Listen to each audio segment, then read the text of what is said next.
ഒന്ന് സ്വന്തം മനസ്സിലാക്കാനും നല്ലതായിരിക്കും. Okay, hi. ഞാൻ എന്താ വന്നതെന്ന് വെച്ച് കഴിഞ്ഞാൽ ഞാൻ കുറച്ച് കമൻസൊക്കെ ഇങ്ങനെ കുറേ അധികം കമൻസ് കണ്ടിരുന്നു. അപ്പോൾ അതിൽ കുറേയൊക്കെ കോമൺ ക്വസ്റ്റ്യൻ ഉണ്ട്. പിന്നെ കുറേ ചോദ്യങ്ങൾ അല്ലെങ്കിൽ എന്നെ അറിയാൻ ആഗ്രഹിക്കുന്ന ആളുകളുടെ കുറേ കമൻസ് ഒക്കെ കണ്ടു. അപ്പം ഞാൻ അതിനെല്ലാം മാനിച്ചുകൊണ്ട് റിപ്ലൈ ചെയ്യാൻ ശ്രമിച്ചിട്ടുണ്ടായിരുന്നു. പക്ഷെ ഞാൻ വിചാരിച്ചു ഓക്കെ എന്നാൽ ഒരു കുറച്ച് കമൻസ് സെലക്ട് ചെയ്തിട്ട് കുറച്ച് ചോദ്യങ്ങൾ സെലക്ട് ചെയ്തിട്ട് ഒരു വീഡിയോ ചെയ്യാമെന്ന് വിചാരിച്ചു. അപ്പോൾ ആദ്യം തന്നെ ഞാൻ പറയട്ടെ, എന്നെ ഇഷ്ടമില്ലാത്തവരും എന്നെ കേൾക്കാൻ താല്പര്യമില്ലാത്തവരും ഉടനെ തന്നെ സ്കിപ്പ് ചെയ്ത് പോകേണ്ടതാണ്. ഓക്കെ, ആരും എന്താ പറയുക, ഞാൻ 2-3 കമൻസിൻ്റെ ബേസിലാട്ടോ ഇതിപ്പോൾ പറയുന്നത്. കുറച്ച് കമൻസ് കണ്ടിരുന്നു, അതിന് ഞങ്ങൾ എന്ത് വേണം എന്നൊക്കെ നമ്മളെ വിശേഷങ്ങൾ നമ്മുടെ അക്കൗണ്ടിൽ, എൻ്റെ അക്കൗണ്ടിൽ ഞാൻ ഷെയർ ചെയ്യുമ്പോൾ അത് കാണാൻ നിങ്ങളെപ്പോലെ ഒരുപാട് എന്നെ സ്നേഹിക്കുന്നവരുണ്ടെന്ന് എനിക്കറിയാം.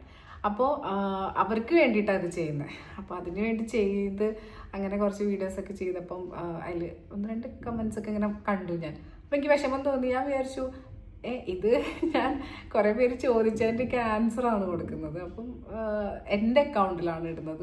ഒരിക്കലും ഞാൻ പബ്ലിക്കായിട്ട് ലൈക്ക് അങ്ങനെയല്ലല്ലോ, എൻ്റെ ചാനലിലല്ലേ ഇടുന്നത്. അപ്പോൾ അത് എന്നെ ഇഷ്ടമുള്ളവർ കണ്ടാൽ മതി അല്ലേ. എന്നാലും അതിനെയും ഞാൻ മാനിക്കുന്നു, ആ ക്വസ്റ്റ്യനെയും ഞാൻ മാനിക്കുന്നു, അതിന് എന്ന് ചോദിക്കുന്നതിനും. പിന്നെ അതുകൊണ്ട് അതിന് ഞങ്ങൾക്ക് എന്ത് വേണം, പിന്നെ വലിയ സംഭവമാണെന്ന വിചാരം എന്നൊക്കെയുള്ള കമൻസൊക്കെ കണ്ടു. അപ്പോൾ ഞാനൊരു സംഭവമാണെന്നുള്ളൊരു വിചാരമേ ഇല്ല കേട്ടോ. അത് ഉണ്ടായിരുന്നു ഒരു കാലഘട്ടത്തിൽ, കുറേ മുമ്പൊക്കെ. പിന്നെ ഈ മരണത്തിൻ്റെ മുഖാമുഖമൊക്കെ കണ്ടു കഴിയുമ്പോൾ പലരുടെയും ആ ഒരു ചിന്തയൊക്കെ മാറിപ്പോവും. നമ്മൾ മനുഷ്യനായിട്ട് തന്നെ ചിന്തിച്ച് തുടങ്ങുന്ന ഒരു ഘട്ടം വരും. അപ്പോൾ അതുകൊണ്ട് ഞാൻ വലിയ സംഭവമാണെന്നൊന്നും എനിക്ക് തോന്നിയിട്ടേ ഇല്ല. അങ്ങനെ ഒരു കമൻറ്റ് ഞാൻ കണ്ടിരുന്നു, അത് ആരാ ഇട്ടതെന്നൊന്നും എനിക്ക് ഓർമ്മയില്ല. അപ്പം ഞാൻ കുറച്ച് എന്താ പറയുക കമൻസ് ഇങ്ങനെ സ്ക്രീൻഷോട്ട് എടുത്ത് വെച്ചിട്ടുണ്ട്. അപ്പം ഞാനത് റിപ്ലൈ തരാം കേട്ടോ.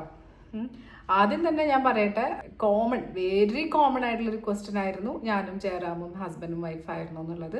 അപ്പോൾ ഞാനത് ജയറാമിനെ കിട്ടിയ സമയത്ത്, എറണാകുളത്തേക്ക് വന്ന സമയത്ത് ഞാൻ ഒരു വീഡിയോ ചെയ്തിരുന്നു അല്ല എന്ന് പറഞ്ഞിട്ട്. പക്ഷെ അതിൻ്റെ താഴെയും ഞങ്ങൾ ഒരുപാട് സ്നേഹിക്കുന്ന കുറേ പേര് വന്നിട്ട് പറഞ്ഞു ഒന്നിക്കണമെന്ന് ആഗ്രഹമുണ്ട്, ഒന്നാവട്ടെ, അങ്ങനെ കുറേ കമൻസ് കണ്ടു. അപ്പം ഞാൻ അതിനൊരു റിപ്ലൈ വീഡിയോ ഷോർട്സ് ചെയ്തിട്ടുണ്ടായിരുന്നു, അങ്ങനെയൊന്നുമില്ല പറഞ്ഞിട്ട്. അപ്പോൾ ഇതിലെന്തോ ഇല്ലേ, ആ ചിരിയിലെന്തോ ഇല്ലേ എന്നൊക്കെ പറഞ്ഞിട്ട് കുറേ കമൻസ് കണ്ടു. അപ്പം ചിരിച്ചത് വേറൊന്നുമല്ല കേട്ടോ, ഞാൻ ഇങ്ങനൊരു സബ്ജക്റ്റ് സംസാരിക്കുന്നതായതുകൊണ്ടുള്ള ഒരു എന്താ പറയുക ഒരു ഇതുകൊണ്ട് ചിരിച്ചതാണ്. അതല്ലാത്ത പക്ഷം അങ്ങനെ ഒന്നുമില്ല. ഞാനും ജയറാമും, ഞാൻ ഇപ്പോഴും പറയുന്നു, ഞങ്ങൾ നല്ല സുഹൃത്തുക്കളാണ് കേട്ടോ. അപ്പോൾ അതാണ് അതിൻ്റെ സത്യാവസ്ഥ. അതിൽ വേറെ കള്ളത്തരങ്ങളൊന്നുമില്ല കേട്ടോ. എനിക്കറിയാം കുറേ പേര് ഞങ്ങൾ അങ്ങനെ ഒന്നിക്കണം എന്നൊക്കെ പറഞ്ഞ് ആഗ്രഹമുണ്ട് എന്നൊക്കെ പറഞ്ഞിട്ടുള്ള കുറേ മെസ്സേജസ് ഞാൻ കണ്ടു, കമൻസ് കണ്ടു. ഞങ്ങളെ സ്നേഹിക്കുന്നത് കൊണ്ടാണെന്ന് ഞങ്ങൾക്ക് നന്നായിട്ട് അറിയാം. ഞങ്ങൾക്ക് നിങ്ങളോടും അതേ സ്നേഹമുണ്ട്. അപ്പം അത് അങ്ങനെയുള്ള ഞങ്ങൾ നല്ല ഫ്രണ്ട്സാണ്. ഞങ്ങൾ അതിനെപ്പറ്റി അങ്ങനെയൊന്നും ചിന്തിച്ചിട്ട് പോലുമില്ല കേട്ടോ.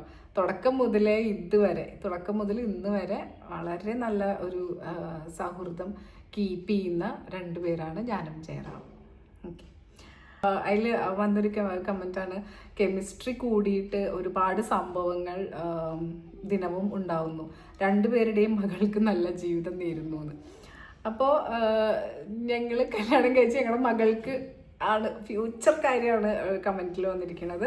ഒന്നുമില്ല, അതിൻ്റെ ആൻസർ തന്നെയാണ്, ഞങ്ങൾ നല്ല ഫ്രണ്ട്സാണ്.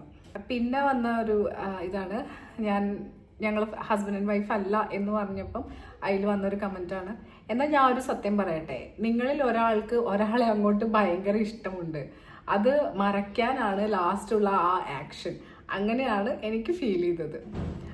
അപ്പോൾ ഒന്നുമില്ല, ഇതിനി എത്ര തവണ പറയണമെന്ന് എനിക്കറിയില്ല. എൻ്റെ ചിരി കണ്ടിട്ട് ഒന്നും നിങ്ങൾ വളക്കണ്ട. ഇങ്ങനെയുള്ള കമൻസ് കാണുമ്പോൾ ഞാൻ ഒന്ന് മാത്രമേ ഞാൻ മനസ്സിലാക്കുന്നുള്ളൂ, നിങ്ങളുടെ സ്നേഹം. നിങ്ങളുടെ ആ സ്നേഹമാണ് എനിക്ക് മനസ്സിലാവുന്നത്.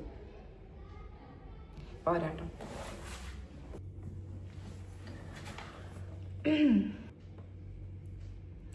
നിങ്ങൾ ഫ്രണ്ടാണ്, നിങ്ങളുടെ അഭിനയം നല്ല സൂപ്പറാണ്, പക്ഷെ നിങ്ങളുടെ ചില അഭിനയം ജീവിക്കും പോലെയാണ് ഞങ്ങൾ കാണുന്നത്, ഒത്തിരി ഇഷ്ടമാണ്.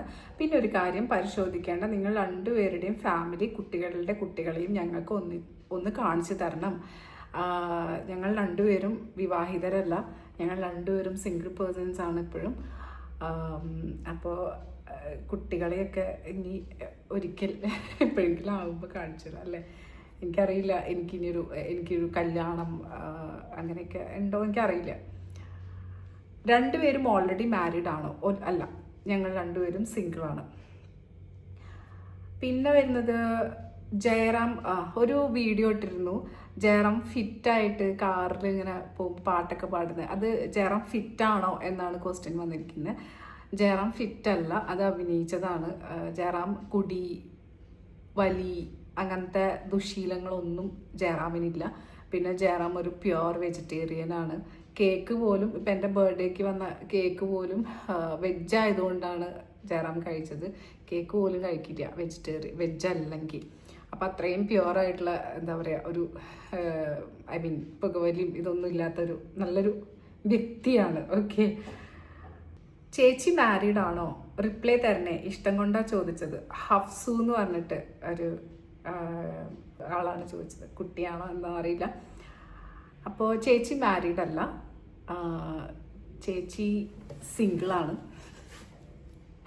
നിറത്തിൽ ശാലിനിയും കുഞ്ചാക്കോ ബോബനും അങ്ങനെയായിരുന്നു പറഞ്ഞത്. നിങ്ങൾക്കും പിരിയാൻ കഴിയുമോ? അതുപോലെ നിങ്ങൾ ഒന്നാവുന്നതാണ് ഗുഡ്.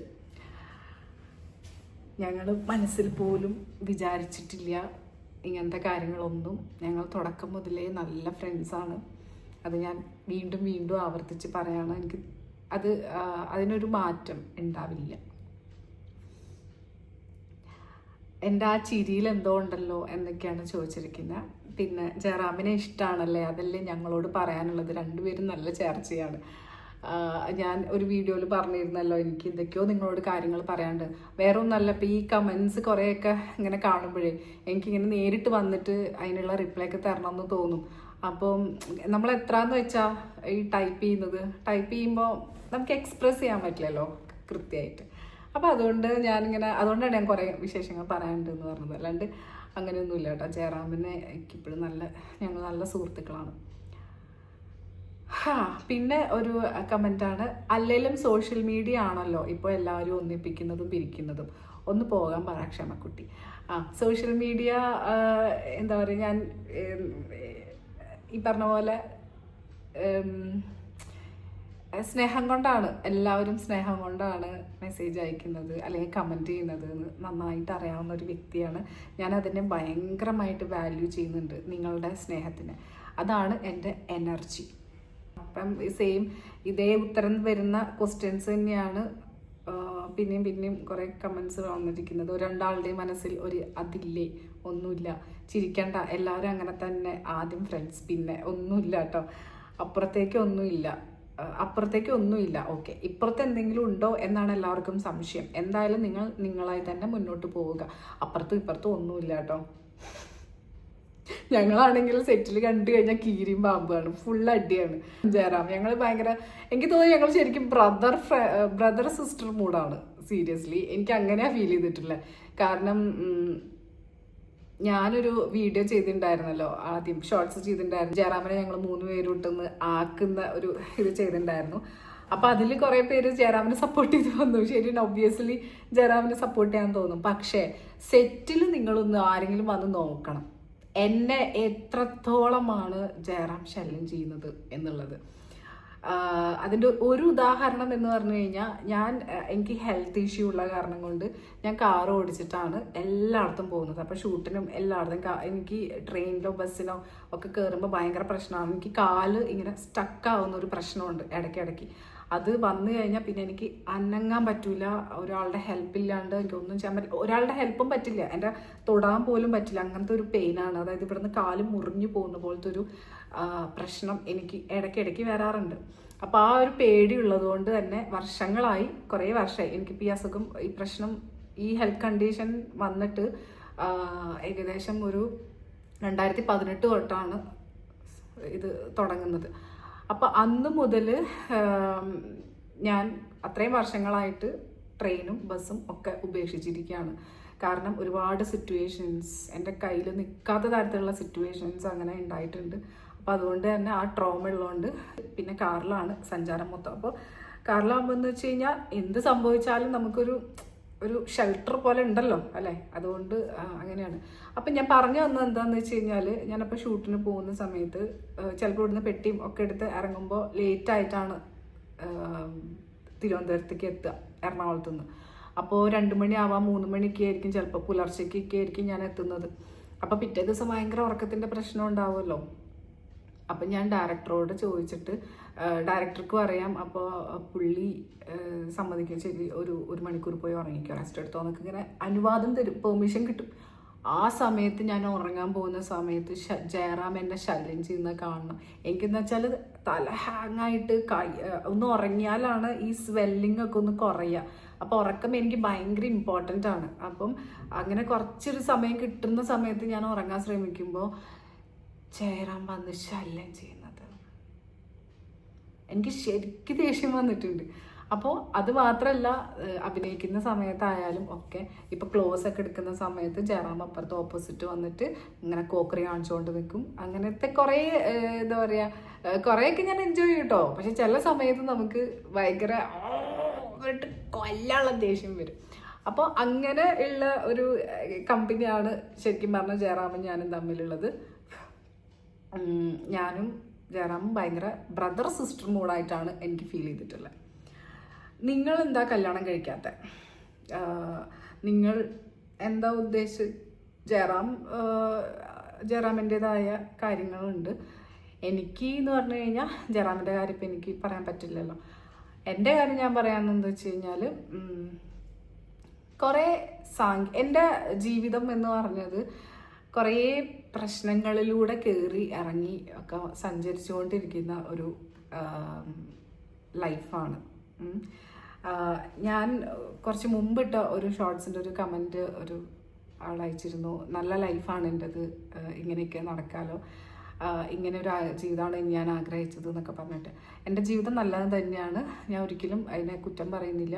പക്ഷേ എൻ്റെ ലൈഫ് എന്ന് പറയണത് പറഞ്ഞ പോലെ ഒരുപാട് കഷ്ടപ്പാടുകൾ, പ്രശ്നങ്ങൾ, സ്ട്രഗ്ലിങ്, പ്രതിസന്ധികൾ നിറഞ്ഞ് നിൽക്കുന്ന ഒരു ആയിരുന്നു ഇതുവരെ. ഇപ്പോഴും ഞാൻ സ്ട്രഗ്ലിങ്ങിൽ തന്നെയാണ്. അതിൻ്റെ ഇടയിൽ എനിക്ക് വീണ് കിട്ടിയ ഒരു മാണിക്യം പോലെയാണ് സത്യം പറഞ്ഞാൽ ഈ നോട്ട് ക്ലീഷേ ബട്ട് ക്ലീഷേ എന്ന് പറയുന്ന ഈ ഒരു പ്രോജക്റ്റ്. അതെനിക്ക് തന്ന അതിൻ്റെ ഡയറക്ടർ ചേട്ടനോട് എനിക്ക് ഒരുപാട് കടപ്പാടും നന്ദി പറഞ്ഞറിയിക്കാൻ പറ്റാത്ത അത്രയുണ്ട്. എനിക്കത് നിസ്സാരമായിട്ട് എങ്ങനെ പറയാമെന്ന് എനിക്കറിയില്ല. അപ്പോൾ എനിക്ക് എൻ്റെ നിങ്ങൾ ഇത്രയും പേര് എന്നെ ഇപ്പം അറിയാനും സ്നേഹിക്കാനും ഇടവരുത്തിയ ഈ ഒരു പ്രോജക്റ്റ് എന്നെ തന്ന് സഹായിച്ച, ഇത്രയും പ്രതിസന്ധികളുടെ ഇടയിൽ നിൽക്കുമ്പോൾ തന്ന് സഹായിച്ചത് ഡയറക്ടർ രാജേഷ് തലച്ചിറ സാറാണ്. അപ്പോൾ രാജേഷ് ചേട്ടനോട് എനിക്ക് എന്താ പറയുക, എനിക്ക് പറയാൻ വാക്കുകളില്ല, അങ്ങനെ ഒരു ഇതാണ് ഉള്ളത്. എനിക്ക് കാണുമ്പോഴൊക്കെ സംസാരിക്കാനൊക്കെ ഭയങ്കര റെസ്പെക്റ്റ്ഫുള്ളി ഞാൻ മാറി നിൽക്കും, അങ്ങനെയൊക്കെയാണ്. പക്ഷെ എൻ്റെ മനസ്സ് നിറയെ ആ മനുഷ്യൻ എനിക്ക് തന്ന ഈ ഒരു എന്താ പറയുക ബ്ലെസ്സിങ് ആയിട്ടാണ് എനിക്ക് ഫീൽ ചെയ്യുന്നത്. അപ്പോൾ ഇത്തരത്തിലുള്ള പ്രശ്നങ്ങളിലൂടെ കടന്നു പോയിക്കൊണ്ടിരിക്കുന്ന ഒരു വ്യക്തിയാണ് ഞാൻ. ഇതുവരെ കല്യാണത്തിനെ പറ്റിയിട്ട് എനിക്ക് എന്താ പറയുക, സത്യം പറഞ്ഞാൽ എൻ്റെ 21-22 വയസ്സ് മുതലൊക്കെ കല്യാണം കഴിക്കണം എന്നൊക്കെ പറഞ്ഞ് നടന്നുകൊണ്ടിരുന്ന ആളാണ് ഞാൻ. അമ്മയുടെ അടുത്തൊക്കെ പറയാം. അപ്പോൾ അമ്മ ഒരു 2 ചേച്ചിമാരുണ്ട്, അവരെ കല്യാണം കഴിയട്ടെ അങ്ങനെയൊക്കെ പറഞ്ഞ് അങ്ങനെ നീണ്ടുപോയി. പിന്നെ ഞാൻ കരിയറിലേക്ക് ശ്രദ്ധിക്കാനായിട്ട് തുടങ്ങി, എറണാകുളത്ത് വന്നു. അപ്പം പിന്നെ എനിക്കൊരു റിലേഷൻഷിപ്പ് ഉണ്ടായിരുന്നു, അത് മാക്സിമം ട്രൈ ചെയ്തു, പക്ഷെ അത് വർക്കൗട്ടായില്ല. അപ്പം അങ്ങനെ കുറച്ച് വർഷങ്ങൾ പോയി. പിന്നെ എന്നെ നിർബന്ധിക്കാനുള്ള ഒരാളാരാ, എൻ്റെ അമ്മയാണ്. എൻ്റെ അമ്മ 2017 പോയി. അപ്പോൾ പിന്നെ ഇങ്ങനെ ഇതാണ് ഞാൻ. അപ്പോൾ അമ്മ പോയപ്പോൾ എൻ്റെ ആ ഒരു വലിയ സപ്പോർട്ട് നഷ്ടപ്പെട്ടു. അപ്പോൾ സ്ട്രഗ്ലിംഗ് ഒക്കെ കൂടി. ഇപ്പോഴും എന്താ പറയുന്നത്, ഞാൻ കരിയറിന് വേണ്ടിയിട്ട് അതിൻ്റെ പുറകെ ഓടിക്കൊണ്ടിരിക്കുന്നൊരു പേഴ്സണാണ്. അപ്പം ഇങ്ങനെ എനിക്കും എന്താ പറയുക, ഒരുപാട് കാര്യങ്ങളുണ്ട് ഇതിൻ്റെ പുറകിൽ. ഒരുപാട് പ്രശ്നങ്ങളിലൂടെ പോയ ഒരാളാണ് ഞാനിപ്പോൾ ഇത്രയും പറഞ്ഞത് എന്തുകൊണ്ടാണെന്ന് വെച്ച് കഴിഞ്ഞാൽ, കുറേ കമൻസ് ഇങ്ങനെ വരുന്നുണ്ടല്ലോ, എന്നെപ്പറ്റി അറിയണം, എന്താണ് ഞാൻ, എൻ്റെ ലൈഫ് എന്താ, എൻ്റെ ഫാമിലി എന്നൊക്കെ ചോദിച്ചിട്ട് കമൻസ് വന്നിരുന്നു. അപ്പോൾ അതിനൊക്കെയുള്ളൊരു ആൻസറായിട്ടാണ് കേട്ടോ ഞാനത് പറയുന്നത്. അപ്പോൾ ഇവിടെ എൻ്റെ ഫാമിലി, എൻ്റെ വ്ളോഗ് ചെയ്യുമോ എന്നൊക്കെ ചോദിച്ചിരുന്നു വീട്ടുകാരെയൊക്കെ കാണിച്ചിട്ട്. ഇവിടെ ഇപ്പം ആരും, ഈ ക്യാമറ ഇപ്പം അങ്ങോട്ടും ഇങ്ങോട്ടും തിരിച്ചു കഴിഞ്ഞാൽ ഇവിടെ ആരും കാണാനില്ല, ഇവിടെ ഞാൻ മാത്രമേ ഉള്ളൂ. കുറേ വർഷങ്ങളായിട്ട് ഇങ്ങനെയാണ്. റിലേഷൻഷിപ്പ് ഉണ്ടായിരുന്ന ആ സമയത്ത് ഈ പറഞ്ഞ പോലെ ഞങ്ങൾ ഒരുപാട്, ആ ആളും നല്ല ആളായിരുന്നു, ഞാനും നല്ല ആളാണ്. പക്ഷെ ഞങ്ങൾ തമ്മിലുള്ള ആ ഒരു ഇത് വർക്കായില്ല. അപ്പോൾ ഞങ്ങൾ മാന്യമായിട്ട് തന്നെ നല്ല ഫ്രണ്ട്സായിട്ട് തന്നെ പിരിഞ്ഞു. എൻ്റെ അമ്മ പോയി കഴിഞ്ഞ ശേഷമൊക്കെ ഞാൻ ഭയങ്കര ഡിപ്രഷനിലായിരുന്നു. അപ്പോൾ അങ്ങനെ കുറേ കാര്യങ്ങളൊക്കെ ഉണ്ടായി. അതിനുശേഷം എന്താ, ഈ കാലിൻ്റെ പ്രശ്നം വന്നു, ഞാൻ കിടപ്പിലായി, 3 വർഷം കിടപ്പിലായി. അപ്പോൾ അതിനെപ്പറ്റിയൊക്കെ പറയുകയാണെങ്കിൽ കുറേ പറയാനുണ്ട്. അപ്പം അങ്ങനെയൊക്കെയാണ് എൻ്റെ ലൈഫിൻ്റെ ഒരു പോക്കായിരുന്നത്. അതുകൊണ്ട് ആയിരിക്കാം ഞാൻ കല്യാണം കഴിക്കാത്തത്. കല്യാണം കഴിക്കാൻ എനിക്ക് അറിഞ്ഞൂടാ, ഞാൻ പാകമായിട്ടില്ല ഒന്നും. കാരണം എനിക്കുള്ളത് എൻ്റെ ഫാമിലി എന്ന് പറയുന്നത്, എൻ്റെ ഫാമിലിയെ പരിചയപ്പെടുത്തുമോ എന്ന് ചോദിച്ചിട്ടുണ്ട്. ഇവിടെ ഇപ്പം ഞാൻ ഒറ്റയ്ക്കാണ്. എനിക്ക് 2 ചേച്ചിമാരും അച്ഛനും ഉള്ളത്. അവർ ബാംഗ്ലൂരാണ്. രണ്ടാമത്തെ ചേച്ചിക്ക് 2 ബേബീസ് ഉണ്ട്, 3 ആമക്കളുണ്ട്. അവരാണ് എൻ്റെ വേൾഡ്, അവരാണ് എൻ്റെ ബേബീസ്. അപ്പോൾ അതാണ് എൻ്റെ ഫാമിലിയെ പറ്റി പറയുകയാണെങ്കിൽ. എനിക്കായിട്ട് ഒരു ഫാമിലി ഇല്ല. ആരെങ്കിലും വരും അല്ലേ? പിന്നെ ഒരു രസമുള്ള കമന്റ് കേട്ടോ, ഈ കുരിപ്പിനെ എനിക്ക് ഭയങ്കര ഇഷ്ടമാണ്, കടിച്ച് തിന്നാൻ തോന്നുന്നു. ഇതെൻ്റെ ഒരു സുഹൃത്ത് കമന്റ് കണ്ടിട്ട് എന്നെ കുറേ കളിയാക്കി, കടിച്ച് തിന്നാൻ തോന്നുന്നു എന്നൊക്കെ ചോദിച്ചിട്ട്. പിന്നെ നോട്ട് ക്ലീഷേ ബട്ട് ക്ലീഷേ എന്ന് പറയുന്ന ആ സീരീസിൻ്റെ താഴെ വരുന്ന കുറച്ച് കമൻസ് ആട്ടോ. അതിൽ ഇടയ്ക്കിടയ്ക്ക് വരുന്നതാണ്. ഇപ്പം ഞാനൊരു പുതുമണവാട്ടി അല്ലെങ്കിൽ റീസെൻ്റ്ലി മാരീഡ് ആയിട്ടുള്ള കുറച്ച് യങ് ഏജൊക്കെ ഉള്ള സാധനമൊക്കെ ചെയ്യുന്ന സമയത്ത് വരുന്ന കമൻസാണ് എപ്പോഴും. പ്രായം തോന്നിക്കും, അവർ വേറെ ആളെ കൊണ്ട് ചെയ്യിച്ചൂടെ എന്നൊക്കെ ചോദിച്ചിട്ട്. അപ്പോൾ അതിന് റിപ്ലൈ കമൻസ് വേറെ ഒരുപാട് പേര് കൊടുക്കുന്നുണ്ട്. അപ്പോൾ അത് കാണുമ്പോൾ നമുക്ക് സന്തോഷമാണ്. അവർ അറ്റ്ലീസ്റ്റ് പ്രാക്ടിക്കലായിട്ട് ചിന്തിക്കുന്ന ആൾക്കാരുണ്ടല്ലോ എന്നാലോചിക്കുമ്പോൾ നമുക്കൊരു സന്തോഷമാണ്. അപ്പോൾ ഇതിൻ്റെ ഒരു ഫോമാറ്റ്, അത് വേറെ ഒന്നുമല്ല, ഈ സീരീസിൻ്റെ ഫോമാറ്റ് എന്ന് പറയുന്നത് എന്നോട് ആദ്യ രാജേട്ടൻ വിളിച്ചപ്പം പറഞ്ഞിരുന്നു, ഒരു ഇത്ര ആർട്ടിസ്റ്റ് ഉണ്ടാവും, അവർ തന്നെ ക്യാരക്ടേഴ്സ് മാറി ചെയ്യണം എന്ന്. ആ ഒരു രീതിയിലാണ് ഇതിൻ്റെ ഫോമാറ്റ് എന്ന് പറഞ്ഞിട്ടുണ്ടായിരുന്നു. അപ്പോൾ ആ രീതിയിലാണ് പോയിക്കൊണ്ടിരിക്കുന്നത്. അപ്പോൾ ഇവർക്ക് ചിലർക്ക് തോന്നുന്ന ഈ ഒരു കല്ലുകടിയിൽ ഖേദം പ്രകടിപ്പിക്കുന്നു എന്ന് മാത്രമേ എനിക്ക് പറയാൻ പറ്റുള്ളൂ. കാരണം ഇത് ഞങ്ങളുടെ ചോറാണ്, ഞങ്ങളുടെ എന്താ പറയുക, എൻ്റെ എല്ലാമാണ് ഈ പ്രോജക്റ്റ്. ഞാൻ എന്ത് പ്ലാൻ ചെയ്യുമ്പോഴും, എനിക്കിനി വേറെ എന്തെങ്കിലും ഷൂട്ട് വരുമ്പോഴും, അല്ലെങ്കിൽ വേറെ എന്തെങ്കിലും വർക്ക്, അല്ലെങ്കിൽ വേറെ എവിടെയെങ്കിലും പോകാനോ ഒക്കെ ഉണ്ടെങ്കിലും ഞാൻ ക്ലീഷയുടെ ഡേറ്റ് സേഫ് ആക്കിയിട്ടേ ബാക്കിയുള്ള എല്ലാ കാര്യങ്ങളും ചെയ്യാറുള്ളൂ. എനിക്ക് അത്രയ്ക്കും ഇമ്പോർട്ടൻ്റ് ആയിട്ടുള്ള ഒരു ഷോ ആണ് ഇത്. അപ്പോൾ അത് കാണുമ്പോൾ വിഷമമാണ്. കാരണം ഇപ്പം എങ്ങനെയാ, അപ്പം ആ ഒരു ദിവസത്തിൽ ഇവർ മൊത്തം പ്ലാൻ ചെയ്ത് ചാർട്ട് ചെയ്ത് പടപെട്ടേന്നാണ് ഇതിൻ്റെ ഷൂട്ട് നടക്കുന്നത്. മറ്റേ ഭയങ്കര സ്പീഡിലാണ്. അപ്പോൾ അതേപോലെ സ്പീഡിൽ നമ്മളെല്ലാവരും കൂടെ ഒത്തൊരുമിച്ച് നിന്നിട്ടാണ് ഈ പരിപാടി ഷൂട്ട് ചെയ്തെടുക്കുന്നത്. നമ്മൾ അത്രയും എഫേർട്ട് അതിന് എടുക്കുന്നുണ്ട്. അപ്പം ഇങ്ങനെയൊക്കെ കമൻസിന് ഒരു സങ്കടം വരും. ഞാൻ ജസ്റ്റ് ഇങ്ങനെ പറഞ്ഞു എന്നേ ഉള്ളൂ. ഇവർ 2 പേരും നവദമ്പതികളായി കൊള്ളില്ല. 2 കുട്ടികളുള്ള അച്ഛനും അമ്മയാണെങ്കിൽ ഓക്കെ, ഏജ് ഓവറായി, ചേട്ടൻ കിളവനായി, നായികയുടെ മുഖം കണ്ട പ്രായം തോന്നും, അങ്ങനെയൊക്കെ പറഞ്ഞിട്ട് കുറേ കമൻസൊക്കെ. അപ്പം അതിൽ വേറെ ഒന്നുമില്ല, ഇതിൻ്റെ ഫോമാറ്റ് ഇതാണ്. അതുകൊണ്ടാണ്. പിന്നെ ഏറ്റവും എല്ലാത്തിനും ഉപരിയായിട്ട് ഞങ്ങളുടെ വയറ്റിപ്പഴപ്പാണ്, ഞങ്ങളുടെ ചോറാണ്.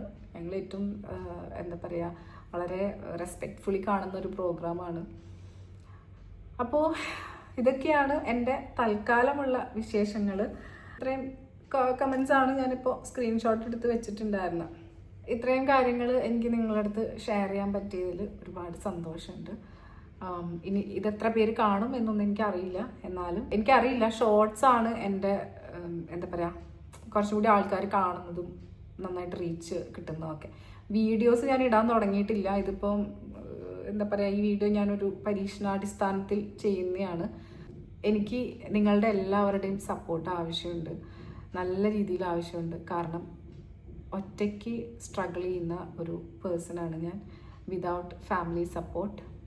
എൻ്റെ സപ്പോർട്ട് എന്ന് പറയുന്നത് നിങ്ങൾ പ്രേക്ഷകരാണ്, നിങ്ങളുടെ സ്നേഹമാണ് എന്നെ എപ്പോഴും എന്താ പറയുക ഭയങ്കര ഒരു എനർജിയിൽ നിർത്തുന്നത്. ഞാൻ എപ്പോഴൊക്കെ ഡൗൺ ആവുന്നോ അപ്പോഴൊക്കെ എവിടെന്നെങ്കിലും ആരെങ്കിലും ഒക്കെ വന്നിട്ട് ചേച്ചീനെ എനിക്ക് ഭയങ്കര ഇഷ്ടമാണ്, ചേച്ചിയുടെ അഭിനയം ഭയങ്കര രസമാണ് എന്നൊക്കെ പറയണ കേൾക്കുമ്പോൾ കിട്ടുന്ന ഒരു എനർജി ഉണ്ടല്ലോ, ഓക്കെ ജീവിക്കണം എന്ന് തോന്നുന്ന ഒരു സിറ്റുവേഷൻ, അത് എനിക്ക് നിങ്ങൾ പ്രേക്ഷകരുടെ അടുത്തു നിന്നാണ് കിട്ടുന്നത്. പിന്നെ എൻ്റെ ലൈഫിൽ നിങ്ങളെല്ലാവരും തരുന്ന ഈ സപ്പോർട്ടാണ് എനിക്ക് ഏറ്റവും ഇമ്പോർട്ടൻറ്റ്. നിങ്ങളുടെ എല്ലാവരുടെയും സ്നേഹത്തിന് ഞാൻ ഒരുപാട് വാല്യൂ ചെയ്യുന്നുണ്ട്. പുറത്തിറങ്ങുമ്പോഴൊക്കെ ഞാനത് കാണുന്നുണ്ട്, നേരിട്ട് അനുഭവിക്കാൻ പറ്റുന്നുണ്ട്. ഞാൻ ഒരുപാട് വർഷങ്ങളായിട്ട് ഈ ഇൻഡസ്ട്രിയിൽ നിൽക്കുന്ന ഒരാളാണ്. ഒരുപാട് കാരണങ്ങൾ കൊണ്ട്, സാങ്കേതിക പ്രശ്നങ്ങൾ കൊണ്ട്, തടസ്സങ്ങൾ കൊണ്ട് ഞാനിപ്പോഴും ഒരു സ്ട്രഗിളിങ് സ്റ്റേജിലെത്തി നിൽക്കുന്നേ ഉള്ളൂ. അപ്പോൾ ഇതിൻ്റെ വാല്യൂ എനിക്ക് നന്നായിട്ട് അറിയാം. നിങ്ങൾ തരുന്ന ഈ സ്നേഹത്തിൻ്റെ വാല്യൂ എനിക്ക് നന്നായിട്ട് അറിയാം. അതിന് ഒരുപാട് വില കൽപ്പിക്കുന്ന, ബഹുമാനിക്കുന്ന ഒരു വ്യക്തിയാണ് ഞാൻ. അപ്പോൾ നിങ്ങളോട് ഇത്രയും കാര്യങ്ങൾ എന്നെപ്പറ്റി സംസാരിക്കാൻ പറ്റിയതിൽ എനിക്ക് ഭയങ്കര സന്തോഷമുണ്ട്. ഇതിൻ്റെ ആദ്യത്തെ പരീക്ഷണാടിസ്ഥാനത്തിലുള്ള വീഡിയോ ആണ്. ഇത് എത്രത്തോളം സക്സസ് ആവുമെന്ന് എനിക്കറിയില്ല. പക്ഷേ എന്നാലും ഇനിയും ക്വസ്റ്റ്യൻസും കാര്യങ്ങളും കമൻസും ഒക്കെ വന്നു കഴിഞ്ഞാൽ അതിന് റിപ്ലൈ ആയിട്ട് ഞാൻ വീണ്ടും വരുന്നതായിരിക്കും. പിന്നെ എൻ്റെ അടുത്ത് മെയിനായിട്ട് ഒരാൾ ചോദിച്ചിട്ടുണ്ട് ലൈവൊക്കെ വന്നുകൂടെയെന്ന്. അപ്പോൾ ലൈവ് ഞാനിതുവരെ എനിക്കറിയില്ല. ഞാനൊരു ട്രയൽ മാത്രം എപ്പോഴും നടത്തിയിട്ടുണ്ട്, ഒരു 30 സെക്കൻഡ് ട്രയൽ. അതല്ലാതെ എനിക്ക് യൂട്യൂബിനെ പറ്റി അങ്ങനെ കാര്യങ്ങളൊന്നും വിശദമായിട്ട് അങ്ങനെ എനിക്കറിയില്ല, ഞാൻ പഠിച്ചു വരുന്നുള്ളൂ. അപ്പോൾ ഒരു ദിവസം ലൈവ് വരാൻ ഞാൻ ശ്രമിക്കുന്നതായിരിക്കും. അപ്പോൾ താങ്ക് യു സോ മച്ച് എല്ലാവർക്കും. എൻ്റെ ഒരുപാട് സ്നേഹം, നിങ്ങളുടെ സപ്പോർട്ട് എനിക്ക് എപ്പോഴും ഉണ്ടാവണം. നിങ്ങളുടെ സപ്പോർട്ടാണ് എൻ്റെ എല്ലാം.